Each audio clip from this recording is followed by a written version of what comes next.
So I want to talk a little bit about why orienting your joints is important before I start with this. And for this example, let's say that I have this character that is just facing to the right. He's going to be doing, he's going to be noting, he's just going to be saying no. So I'm going to select him, and my joints are not really oriented, as you can see here. Actually, I should say the orientation is oriented to the wrong joints. He's going to be facing this way. I can just see the orientation in Maya by saying display, transform display local rotation axis, and you'll see that this joint is pointing towards this one here instead of going to the actual head. So this is supposed to be the neck joint. It's supposed to go perfectly up in this direction, but instead it's going to go to the back part of the jaw. Now if I select that root joint here and I position it, notice that it's kind of hard just to get to that value that I want. I can either do this rotation or this rotation. Let's see, this rotation, that rotation, this one here, but it's never going to let me just do this no by just modifying a single value over here. So I can totally keyframing here. I can go to the 30 and keyframe in the other position. So do this sort of orientation, try to eyeball the right way of doing it. So I can even try to go to the up view and then do this rotation. This is more like the nod. But the issue comes in the fact that after I try to do the interpolation, or Maya tries to do the interpolation, the animation looks like this. It's a little bit noticeable or easy to notice if I do it here. The no is not going perfectly side to side. It's actually going up or going down. I can try to mitigate that by saying, well, these should be facing up a little bit. Let's set up a new keyframing here. So let's key them all. But now it's going to be doing this sort of motion. It's going up, down, and even though the error was somewhat mitigated, didn't really fix it. I'll need to add another keyframe a little bit in here, and another one a little bit over here. So I'll try to do that, and that kind of becomes a new problem. It's gonna do this sine wave kind of movement. That's why oriented the joints in the first place to the right position is important. Notice how it's going up, down, and that doesn't really work for me. So I'm just going to make a new scene. I'm going to explain why this thing tends to happen in Maya. So when I start creating my chain, Maya is going to just automatically assume the first children that you add onto the scene is going to be the most relevant one. That's really the only thing that Maya can get the information out of right now. So I'm going to select all of these guys. I'm going to go to my display, transform display local rotation axis, and you can see that all of these joints are pointing towards the children. Now what happens if I add a new point over here and I all of a sudden change the hierarchy? It's going to go 4 to 6 to 5. This one I'm going to display, transform display local rotation axis. This one is going to be pointing towards the first one I created. So that is what the usual thing is going to happen. Now if I select this one and I rotate it, it is going to be doing this rotation in the negative axis. So let's say that at some point I decide that this is not the right position, and in here I'm just going to super exaggerate the movement. I'm going to hold the D key, so I just affect this one instead of affecting the rest of them. Holding the D key is going to let me modify the position of a single joint. So this is what I'm going to do here. I'm just going to push it in this direction. And now you notice that this axis, the x-axis, should be pointing towards the children, but it's not. So this one should also be pointing towards the child. It's not doing it. What I need to do is orient my joints manually. Maya comes with a really cool feature. When I go to my rigging and skeleton Orient Joints, I'm gonna reset these to the default settings. My x-axis is going to be the primary axis of rotation. This means that this axis, the x, is going to be pointing towards the children. Secondary axis is going to be y and y, so let's just orient this thing, and as you can see, that changed the orientation. Now let's say that I'm not entirely in love with the fact that the y is going up. If y goes up, what it really means is that if my orientation is, if my rotation, sorry, is like this, what's going to happen is I'm going to be pointing towards the axis in which I'm going to be revolving, right? So x is going this way, y is going up, z is coming from the screen. So I'm going to be revolving from the axis that is coming from the screen in this view. And that way, that is revolving around the z-axis. That is important for what I'm going to be doing next.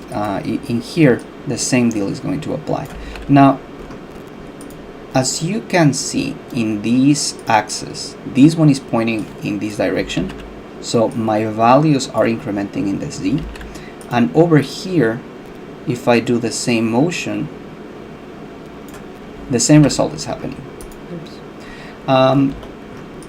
But I could potentially have one of these joints facing the other way, facing the total opposite. And I might need to just reorient the joint in such a way that all of them are facing in the right position. So these could potentially be facing the other way around. So I need to change that. And in order to do so, what I need to do is modify the individual component, which is going to be giving me this orientation. In order to do that, I can try to rotate the joint, something like this. But the issue is going to be that the information is going to be saved on this other side, while also I moved the whole chain. See, 175. If I just go and freeze my transformations in here, so freeze rotation, that is going to fix this value, but it's not going to have these facing in the right way. So let's undo this transformation. Maya comes with another tool here that if I select by component and going to my local rotation axis, and notice that I'm in my rendering viewport 2.0, I'm not really able to select this. Maya has this issue in 2018 in this current version. So if I go here, change my renderer to legacy, I am able to select it. But if I'm in the renderer 2.0 and I try to select it, it's not going to let me select it. So I can just do this change here, go to my renderer and change that to the legacy default or legacy high quality. But there might be the issue that you don't see this in your Maya settings. You cannot change this. In order to change that, the only thing you need to do is enable those legacy viewports. So in your documents, Maya 2018, you're going to have this Maya environmental variable. So I'm going to change this. I'm going to edit that with the notepad. And what you need to do is change this. Enable or Maya enable legacy viewport equals to 1. So this means yes. And that is the only thing that I have modified in this file. So now with that, after I restart Maya, if you didn't see it, I'm going to be able to see the legacy, the default viewport, and the legacy high quality viewport. Alright, well, with that, what I can do here now is just change my component mode, select this guy, and then orient the joint in the right way. Opposite to what I had right now. This is really not the right way, but for the sake of the example, this is going to be pointing in the opposite direction. I'm going to change back to this view and notice that I have no values whatsoever in my rotation. If I select this guy and rotate it now, the rotation is going to be a negative rotation. So maybe that's the thing that I was looking for. In here, if I rotate it, notice it's the same direction in world space. It is going to be positive, and in this one, it is going to be negative. So depending on your skeleton, you may be facing one way or the other. And once again, in order to fix it, it's as simple as changing this render to legacy viewport. Change your selection in such a way that you are just using local rotation axis. I'm right clicking here, by the way. Just enable that, make sure that it's enabled, and then you can just simply twist this view. You can position it in whatever rotation you want. Typically what I like doing is having the Z component pointing towards my rotation, so something like this, and this one as well. So I like having these rotations over my y-axis instead of my Z, but that is really a personal way of working. So I can take a look at this value, and then my rotation is really coming on the y. Maybe if it's not if I want to have this in a positive axis instead of a negative one, I can just have the z pointing into the opposite direction. but the Y is really just going to be pointing away from the screen in this view. And I can do the same rotation here. My Y is going to be rotating here. That's going to be a negative rotation. In this case, for me, negative means that I'm just collapsing it short, and a positive value just means that I'm expanding it. Okay, but it really depends on the way that you're modeling things and how your joints need to be oriented. Now let's say that you cannot access these views for whatever reason. The other way that you can do change the orientation of these guys is I'm going to break the connection here, the parent hierarchy, by holding shift and then pressing the P key. So now they are totally disconnected. I can select this guy in and I can just position it in the way that I need it. That is going to introduce some trash values over here, and what I need to do after that is I want to go modify freeze my transformations. Notice that that is just going to modify the rotation and the scale. It is not going to modify the translation. Even if I try to say, hey, freeze my translate, this is still going to be a value of 6, and the reason is this space is actually coming from the parent. So if you notice here, my X is pointing this way, my Y is pointing this way, and my Z is pointing this way. My X-axis is pointing in this direction towards the children, and this just means that I'm going to be 6.6 units away from the origin of the parent. So this is not world space. My world space should be all the way, well, that's actually at the center, almost at the center over here, but in reality it could be totally something completely different. If I take a look at these values, notice that it's really in world space, 12 units to the right and -3 units down. But as soon as I say, I resettled this one already, so I can select this one and then shift select this one and hit P, so it will parent it.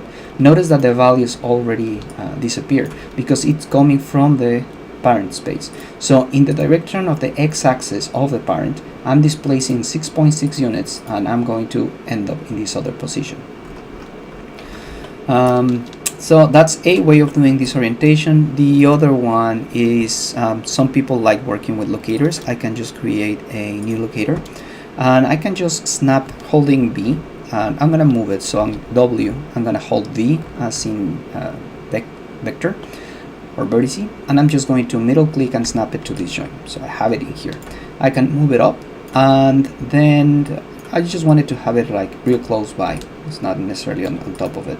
If I select it and then say display, transform display local rotation axis, it is going to be showing that it was created in local space in the world coordinate system. So if I translate it or rotate it like this, it is just going to maintain that offset. It's pointing me to what is the axis. So I can do shift or select this one first, shift select this other one, and I can go to my constraint orient, and making sure that I don't have the maintain offset, I can just hit add. See, that is going to take the second one and it's going to orient it the same way that you selected the first one, like the parent one to be. I'm gonna undo that and I'm gonna show it in the opposite direction. So I'm gonna select this one, and now I'm gonna select the one that I'm going to be affecting. So I'm gonna go to my constraint orient, let it go, and see now this one has the orientation in exactly the same way as this one over here. Notice that this object is in world space, so this orientation here represents the translation and the rotation that this object might have in order to get to this position from world space. It is not the same as this one because notice all the values are 0 because they're coming from the orientation on the parent space. So that and this. This locator, as soon as I created that constraint, got added onto this thing here. So I'm just gonna get rid of that location, that locator. That's gonna release these blue channels here. And now my orientation on this locator and this object are exactly the same. And the next thing that I will do is I'm also going to break the parent relationship that I have with this object. So I'm going to select this one, Shift and P, and I can just orient this now in the opposite direction. So for instance, doing this, which is really related to what we're doing with the joint.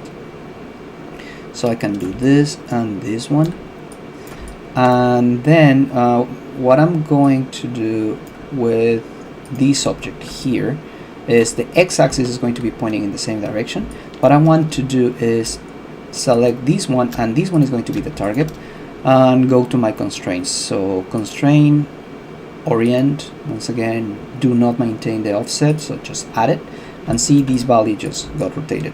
Now it's facing in exactly the same way, and I have a constraint over here, so that means that these values are kind of locked.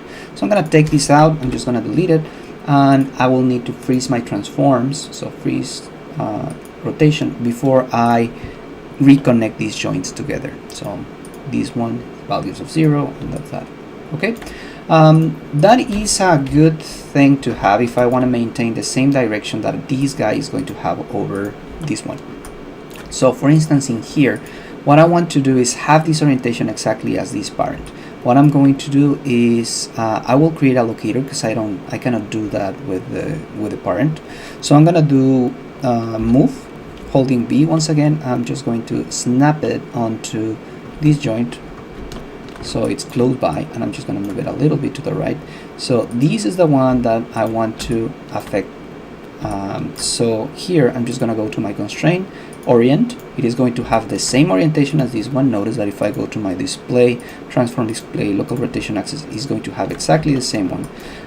Then what I'm going to do here is going to get rid of this constraint, but then this one is going to be affecting this one. So I'm gonna go to my constraint, and set my orient constraint. Now the children has exactly the same orientation as the parent, and I'm going to get rid of the constraint, and I'm also gonna get rid of the orientation here. So that way these children, or this child is going to have the same orientation as the parent. This one is not. This is what happens when I try to do that. I'll select this one, and this one is going to be the target. So orient constraint, but then again I have trash values over here, and I'll need to get rid of this constraint in order to amend these information. So freeze rotate. You can either work with that rotator, or you can do this orient parent directly. The issue is really that at some point this may create a redundant dependency, so I don't really like working that way. I'd rather just work with that locator, the intermediary locator, and having me that way.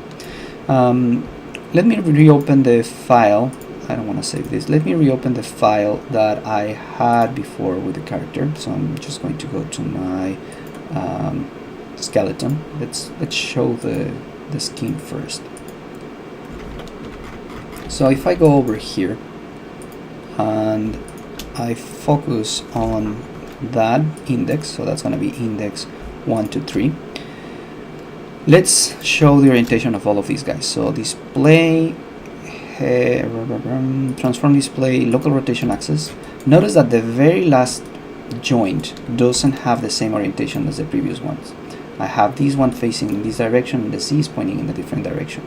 So if I select from here to here and do an orientation like this, what I'm getting is I'm twisting the finger, because the orientation of the index is not in the same way as the other ones. This orientation is affecting the X rotation, see, because the X is pointing this way. This rotation is affecting the Y rotation, the same as this one over here.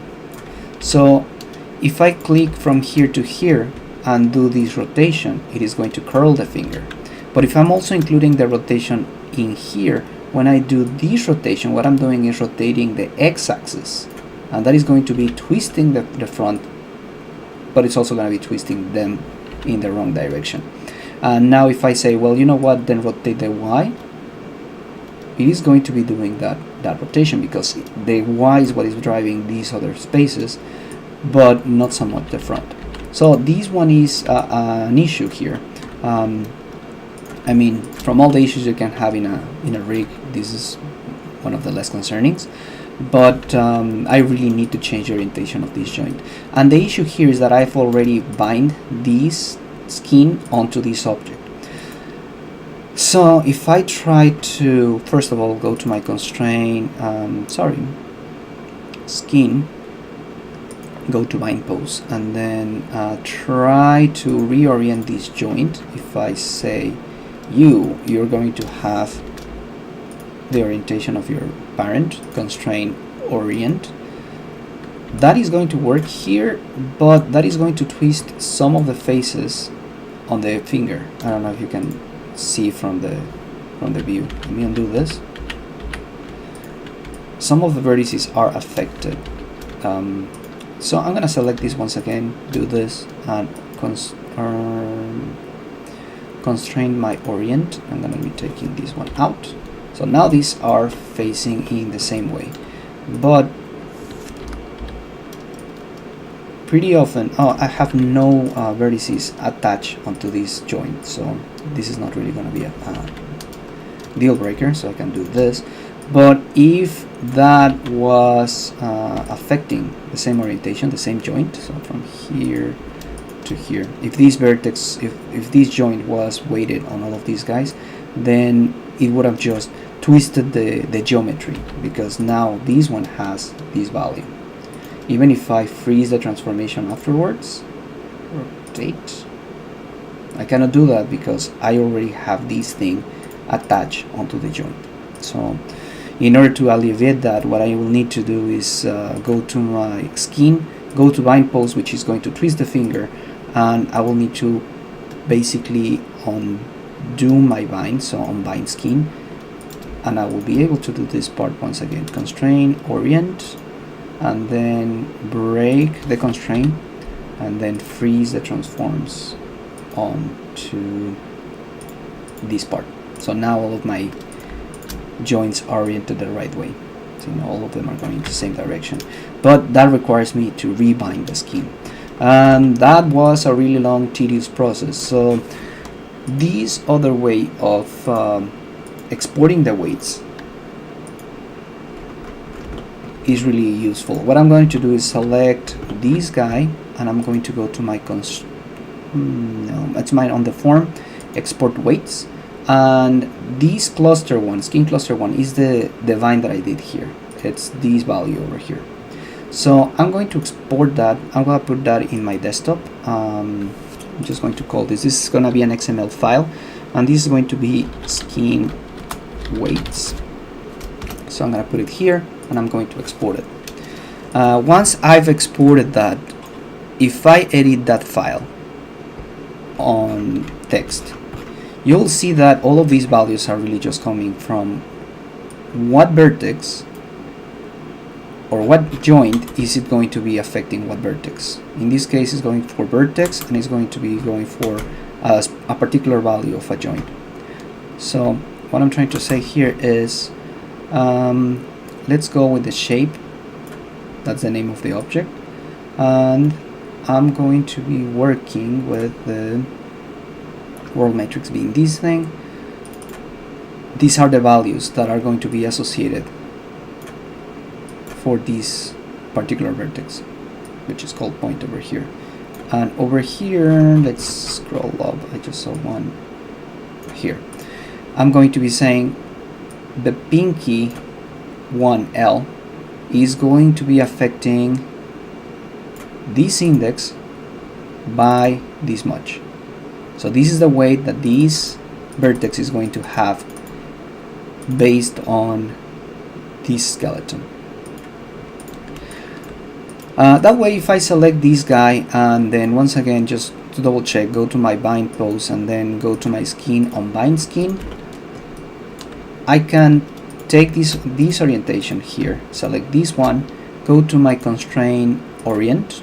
That way they are going to be oriented in the right direction. I'm going to take out my constraint, and I'm just going to display my local rotation axis. Now they're in the same direction. This one I need to freeze, so rotate, freeze rotations, and I can just rebind my skeleton onto this one. So I'm going to select you and you, and I'm going to go to my skeleton bind options.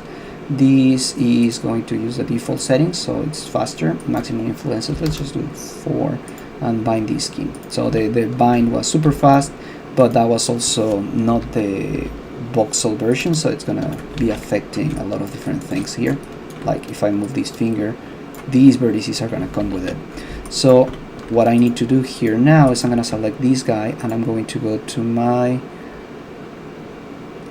deform, import weights, and I want to have that skin being affected by this. I think I actually have to have the two of them selected, and I'm gonna browse for my desktop skin weights, which is the file that I imported. My fit mapping method is going to be index, and let's hit import. Now with that, let's see if I did it right. Yeah, all of my weights are here in place. See, now it's moving alongside with it with the same weights that I had before. So there you go. It's affecting a little bit of these. That just means that I didn't weight it right in the first place. But all of the, see that twist effect, all of them are going to be facing in the right way. I like these transfer skin weights way better than the previous one. So this is going to be once again under the form, and then export weights and import weights.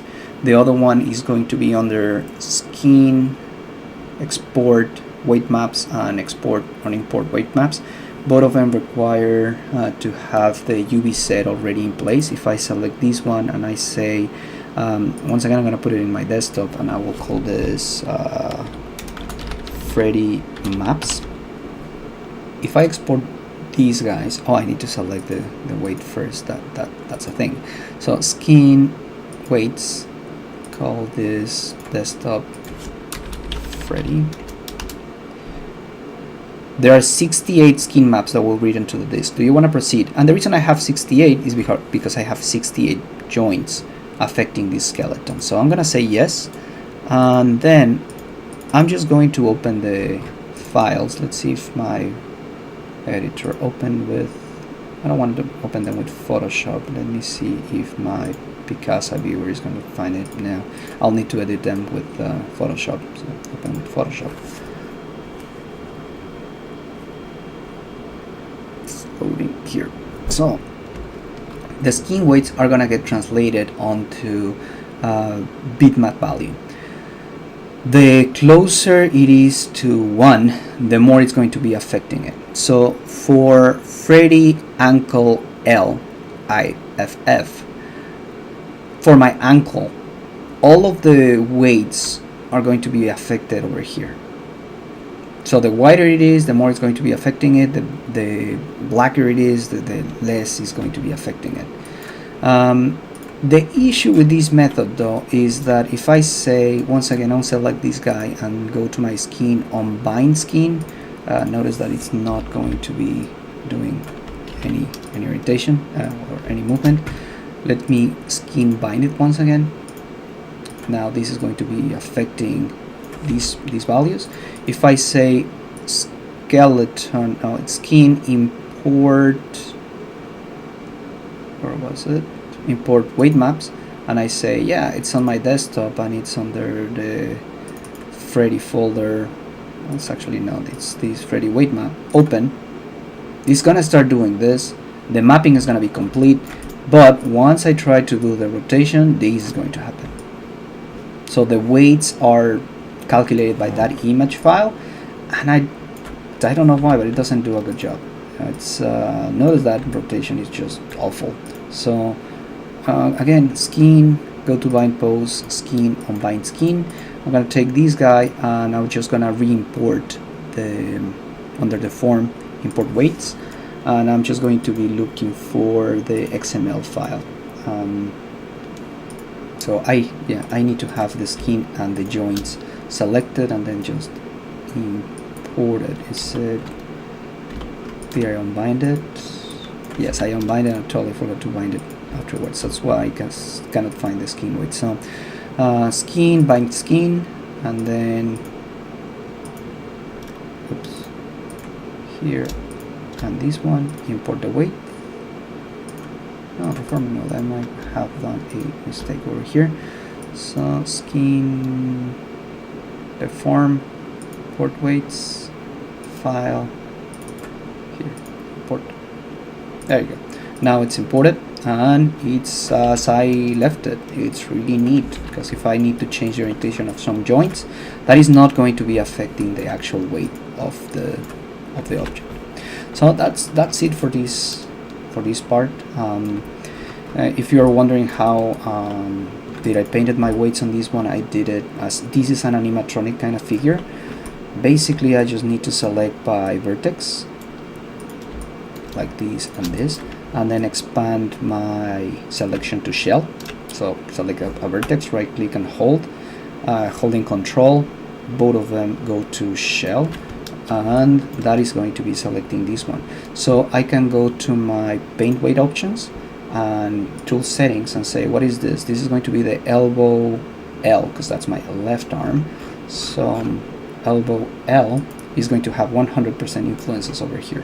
Now let's say that I want to change those influences to be coming from this shoulder or this elbow for whatever reason.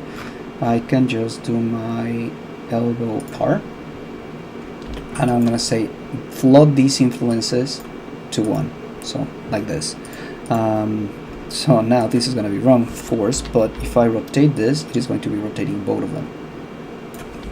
So easy enough. I will just select this shell. Notice that this is a single object, it just got merged. Vertex, and go to my paint weights. Then over here, I made a mistake. It was not the elbow R, it was the elbow L, and float the influence. And now when I move this joint, it is not going to be affecting this joint. That's a neat way of painting weights if your object is already broken up in parts. If this is a more organic shape, like the case of the belly, see the belly is being affected by a couple joints, I cannot just flood the influences, as I'll have to paint by hand, but that's a small price to pay on animatronic to make it look good. Yep, I think that is it for this lesson that I wanted to get at. One thing that I forgot though is over here, reviewing my notes, I noticed that you can also see what is affecting this particular vertex. If I go to my skeleton, my mistake, it's under Windows, General Editor, Component Editor, that is going to bring in this window. And if I go to the smooth skins, that is going to tell me this particular vertex, the one you have selected over here, is being affected by clavicle BL, clavicle TL, shoulder L, and spine tree. The whole sum of these values is going to be 1. So if I say now I want the clavicle to be affecting more of that point to 0.5, let's say, then the weights are going to be distributed between these guys. I can also remove influences by saying no, I no longer have any influence from the shoulder, from that. This whole thing, this total is going to be still 1, but now the weights are going to be a little bit different. So that's something you can do. And let's say that you want to have this bow tie, select the shell, only being influenced by my spine tree. I can just scroll and select all of these guys, make an influence of 1, which is the total. You gotta be a little bit careful though. If I select this shell again, if I say 0 here, there's no influence coming on the joint. But when I did my bind, I said that the total was going to be 4 joints, up to 4 joints influencing this. So right now it's doing its best to figure out where is it coming from, what are the influences coming from.